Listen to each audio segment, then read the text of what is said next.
Today we will be looking at 5 African stereotypes. Yeah! Enough. That's enough out of you. Today we're gonna be reacting to 5 stereotypes that people think about Africans. If you don't know, I'm African, I'm Ghanaian. And today, wait, I already said what we were doing. Let's get into it, right? Subscribe. Stereotype. If you've moved to the US from a foreign country, you have 100% been a victim of stereotype. By I have. Oh, I live in the US also, by the way. Anyways. far some of the dumbest, craziest I've ever heard. And for some reason, people believe it. So I'm gonna tell you some of the ones that I've heard and personally have to deal with. Number 1, we only travel by animals. Now, who the started this? Because my entire elementary and middle school year, every person in my class believed I was traveling to and from school on a pterodactyl. A fucking pterodactyl. The dinosaur that's been extinct for a million years? I remember this one time a kid saw me get in my mom's car before school and he almost looked disappointed. Like he really believed. Yo, that's kind of funny actually. I never really underwent like any like crazy like everyone had the era of like the do you know the way and all that shit, but like I didn't go to middle school in like New York. I didn't go to middle school here. So like turns out the stories I hear from Africans in New York about their childhood growing up, literally war zone, bro. Like this country has like traumatized African immigrants in a way that like I will never be able to like understand for real, bro. My mom was swerving through traffic on a pterodactyl. But no, she wasn't. She was whipping her 2000 whatever the Honda Civic. Oh my god, they can drive. Fascinating. Number 2, we all have super strength and stamina. Now this is almost true because I've seen some genetically modified freak athlete Nigerians in my life. But that's about like 95% of them. There's another 5% that I call the me's. Like I'm what your average white woman thinks when you say African child. Like you remember those penny a day commercials? Nigga, that's me. That is me right there. Countless times in my life, I've been compared to an Enderman. And no matter how much I eat, no matter how many push-ups I do, no matter how many steroids I try to inject into my body, I will always be built like an Enderman. But then there's other Africans out there, like my roommate named Brian. This nigga, this man-child is built like those Greek statues that you see on your way to church. And I've never in my life seen this man do a push-up, a sit-up. All he does is eat Mike and Ike's and drink Sprite. And for some reason, this nigga is built like Black Panther. Yo, bro, I'm not gonna lie. I didn't used to believe like the genetic conversation. Like, you know how people be like, oh, genetics? Because like, I'll be honest, I started working out when I was like 16. So I always assumed that like my physique was like due to like, you know, years of working out. Bro, I haven't worked out all of 2025. Subtle flex, but like I haven't worked out all of most of 2025, like, and it still stays. So at some point we have to acknowledge that like genetics do have a play in the physique of Africans. You can't even fucking lie, bro. Number 3, we have no technology. Really? We have no technology? Like, the kids really believed my parents would drop me off in a pterodactyl, they pick me up, I go home to my mud house with no Wi-Fi, no light, no showers, and somehow get homework done? Like, that doesn't even add up. Number 4. That stereotype is not too wrong, bro. That stereotype is not too wrong. I didn't have no Wi-Fi. I had my first computer when I was like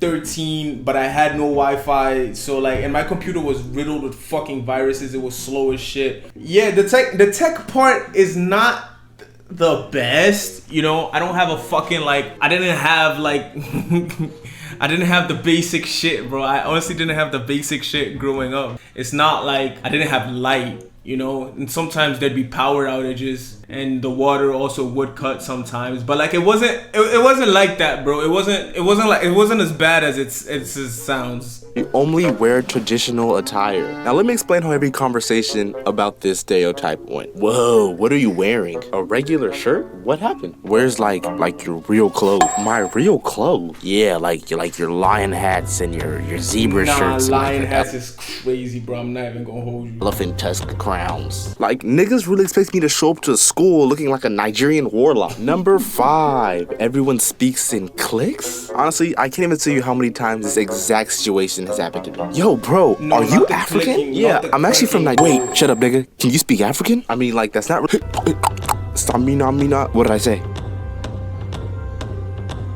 Yo, Number 6. Smack, bro, that has to be the most annoying one, because like, bro, yo, as an African, you are raised to be smart, right? They teach you about like intellect. Don't be a fucking fool. Don't go out there and embarrass the family. You understand?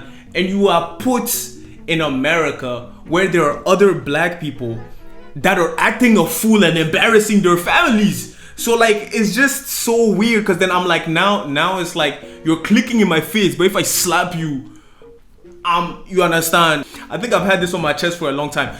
The clicking sound is an actual language. It's from a language called Xhosa. It's a South African language, right? A good way to be educated is to at least know the language you're trying to make fun of before making fun of me for it. But here's the bigger issue. Because I am African and I know you're trying to make fun of me for speaking Xhosa, a language that I don't actually speak, and I'm the only one that knows that you are dumb and every one of you are making fun of me with the clicking sound, I can't even use logic to try and bring the conversation to something that doesn't end up in me being the African being the pun of the joke. You understand what I'm... Oh my days, bro. It's a lot, bro. It's a lot, bro. It's a lot. Let's go to stereotype number 6, bro. Come on.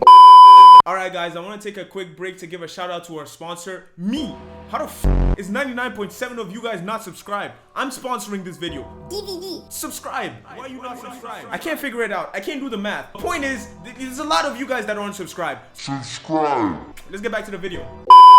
Africans do magic? Honestly, as a kid, I believed in this one too, because back then my parents used to watch Nollywood. Not Hollywood, Nollywood. Nigerian Hollywood. And all these movies always had the exact same plot. Somebody wants a wish, some random warlock with white face paint would grant it for them, the wish would backfire, and boom, that's the movie. But as a kid, that used to scare. As I'm growing up, I'm starting to learn that, yeah, the magic doesn't always backfire. The juju works. They win. They always make it look like it's a bad thing. They actually always get like super fucking rich and pay no repercussions. But we're not gonna get into that conversation today. The shit out of me. Like from ages 1 to 10, my biggest fear was those African warlocks. Number 7, Africa is just a war zone. Honestly, I can't even count the amount of times someone has asked me how I escaped from Africa. Bro, you're from Africa, right? Yeah. Wait, how'd you escape? What? Isn't there like an ongoing war with the elephant and giraffe tribes? Huh? Your English isn't very good. I'm asking, how did you get here? Nigga, the airport? Y'all have those? Number... It's the ignorance for me, bro. It's the ignorance, like... But here's what I will say. In recent years, COVID was the moment that, like, niggas was like, what's over there? You know what I'm saying? What's going on over there with them Africans? Like, let's figure it out. And then it like that was the moment that African Americans started really participating in the diaspora. That's the moment that like they started talking to black people from the UK, black people from France. They started understanding diaspora jokes. That dynamic killed all the jokes. I don't remember the last time I heard like anyone make fun of me or make fun of another kid for being African. It's like so... It's strange. It's strange, but it's strange in a good way. Number 8. Africans only eat exotic foods. The amount of times I brought food from home to school, and as soon as I opened my lunchbox, the BS started. Bro, what's that? Did you just hunt that down? Is that giraffe meat? Are those spear marks? Do you eat it raw? Have you tried squirrel? Like this one time, I brought one of my favorite foods to school, which is called gyari, and it's this white grainy thing that you mix with... Why did he pronounce it like that? Gyari. Cold water and sugar, and it's so simple, but it is so good. And all it took was one kid to ruin that food for me. So first of all, I have to explain, to pack Gary and bring it to school, you have to separate all 3 of the components, so when you get to school, you mix together to eat. Meaning that my Gary, my water, and the sugar were all in separate containers. Also, I have to say, bro, eating Gary sugar and water, like no milk, no peanuts, you understand? That's diabolical, bro. You did that to yourself. I ain't gonna hold you. You did that to yourself. Yeah, like I can't defend that, bro. I can't defend that. You went crazy. This day, during lunchtime, I open my lunchbox, I take out my Gary, and before I can even explain myself, the kid next to me turns and he goes, "Yo, ain't no way, this nigga's eating sand." Immediately, everyone turns to me and I feel everyone's eyes just on me. But I just got out of recess, so I'm hungry, so I'm like, let me just ignore him. Dumbass plan. Because when I take up my water and pour it into the bowl, I don't even get to realize how bad I fucked up. Because all I hear is, "Yo, this nigga's eating sand mixed with water." At this point, I'm too deep in, and if I look up, I'm going to die from embarrassment. So I just lock in, I get the sugar, and I pour it in. And this is when I realize, yeah, I fucked up. Nah. Please chill. No way. Bro, chill. Just spare me. Oh my God. Nah, bro. Yo, I can't even imagine, bro. I can't imagine, bro. I can't imagine this, bro. Yo, I love Gary, bro. I love Gary, bro. Like, that's like, it's like a snack, bro. It's literally just, I can't describe it. If you don't know what Gary is, guy, you don't know. It's okay. But that shit is just it. God, please, bro, just like let me make it. Nah, bro. I'm begging you, bro. Please, bro. I'll suck. Yo, this nigga eating sand and water. Bro, please. With sugar, my nigga, bro. This guy picked up the sand on the way to school. He eating sweet sand. Oh my God, these Africans are different. Nah, bro, that's a mad thing, bro. Yo, I'm so sorry y'all had to go through that, bro. If you African, fuck, man. If you African, bro, just know I'm glad you have the life you live in right now, man. Cause this childhood, that don't look like no easy childhood, bruh. If you made fun of me for eating Gary, bro, I might have to snuff you. I don't care. That's big wahala over here, bro. I don't care. Anyways, I love you, bro. Chop rice. I'll see you on the next one. Peace.